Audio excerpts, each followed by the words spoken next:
kae bende ni to ang'o mamiyo rawere bedo ni nyaka wuogo kotuko kadi koka gidhi gindikre. Dibed ni en bedo ma onge kod ng'eyo, lack of information. Dibed ni en mistrust kata bedo ni gionge gi yie gi jotelo.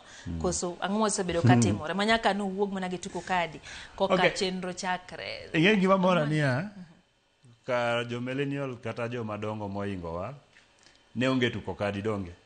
Lakini ne depend a news IBC katimo sensitization katimo mobilization. Kora ng'omi ka chopo ka rojo matino kwa timo tuko kadi as a trend koro bedo wach maduong'.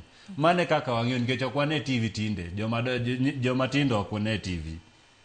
Koro tuko kadi ni mane kaka girelate gi ji. Koro kena big deal nikech kata ndalo udong no watch IBC katimo advertisement a Citizen. Era mogi radio. Na like radio ma wan gote TV. En man koro wan waonge radio, waonge TV, wane TikTok. Onge gimopogore. It's not a big deal that sisi sasa we have to do tiko kadi.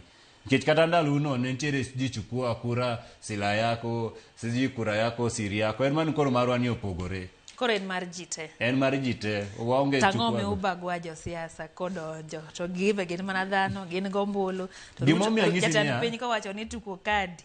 To uwo kode magera nyisi hen Gen Z moro ka iluongo ni Mwalimu Faith Mzomo onyisa ni anyis jatend pinyo aache kuiba kitu ya watoto, aache kuiba slogan ya watoto. To iti wacho kane mar jite ere kama kete wacho en mar jite ok en mar jo siasa.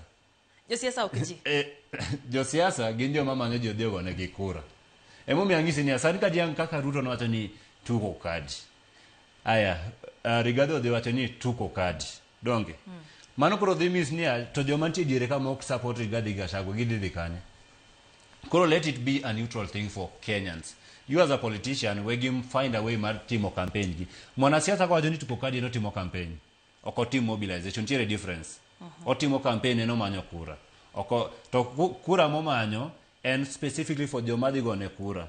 Nikech koro awach ni ka governor ma Nairobi wacho ni tuko kadi omanyo kura gi ma Nairobi. Ok omany kura mabusia to wan watemo timo gima general. An gi penjo kama ir Pastor Dindo.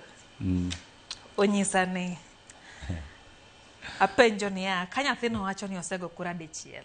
Ang'o mokete pingo sirikal?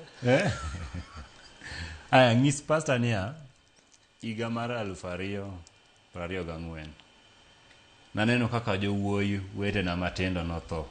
Kendo ane amang joma noting'o jogo katere ambulances. Ane mana kawo bendera mar Kenya maumogo wi David Chege manobarore diriyo kogo risasi. Ne wan mbele kacha kendo nomaka tarik mar 31 dwe mar 12 2024 manindo iye. Nikech ne wacho ni stop abductions KE. Koro gima timore niya watemo loko sirikal marach. Emomiyo ayie to ing'e gima timore sani pia niya igni mabiro future wa ema bedo at stake. Thoth jo sirikal ma ineno miyo wadhi e street sani gi ok rach, lakini wacho ni igni mabiro gibiro bedo, lakini sani gin gi mwandu mabiro rito nyithindgi mabiro. Lakini an ok adwa nanyuol nyathi sani ka chopo higni 3 mabiro to oduogo dalano ok anya chulo school fee mar 5,000. Koro mano gimomiyo an e street. Koro atemo manyo governance maber. Akia kaka wajo ber. Telo maber. Ya atemo manyo telo maber. Koro pastor onego lemna in fact onego kiki pinga lemna anyathi matin. Ademba bin gi paro mar chung'. Sani ok apar ka dhi chung'. Sani tek.